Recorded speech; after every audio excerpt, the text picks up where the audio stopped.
The Australian Jewish community is blessed in many ways. We have a large number of thriving institutions.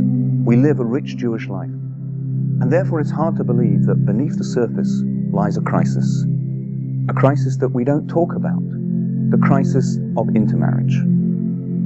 The Keynote survey, a vast statistical analysis of the state of the Jewish community conducted in 2008, concluded that the rate of intermarriage was approaching 40%. If one adds cohabiting couples, and if one looks particularly at the demographic of people of the relevant age group, we're close to 50%. Now, of course, intermarriage is not necessarily the end of the Jewish road. Of course, there are many intermarried couples who raise their children with a strong Jewish identity. But the fact is, that's the minority. It's about 1/3 of children born to intermarried couples that grow up identifying as Jewish. 2/3 don't.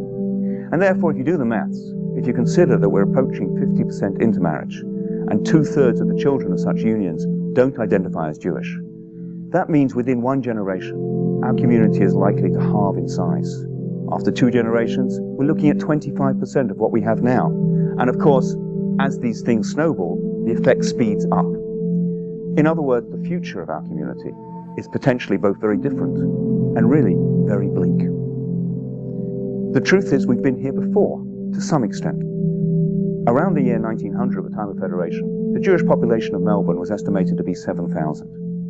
Now, even if that community had remained static and grown at a rate of 2 children born to 2 parents, we should expect to find 7,000 Jews today who are descendants of those ancestors. The truth is, we don't. So what happened to those 7,000 Jews? The answer is, they more or less disappeared, because the intermarriage rate at that time was estimated to be about 30%. And had it not been for the influx of immigrants from Europe, then our community would have disappeared. Similarly, in the late 70s, at that time we were saved by an influx of migrants from South Africa. But now we're looking at figures which are much more bleak, and we're looking at no sort of migration on the horizon that's going to save us. Now, I don't weep for Jewish communities that get smaller, that disappear. For 1,000 years, the center of Jewish life was Surah and Pumbedita on the banks of the Tigris in what today is Iraq. Totally disappeared today. That's the nature of Jewish life. But I do weep for the individuals, for those Jews who disengage and ultimately disappear from Jewish life.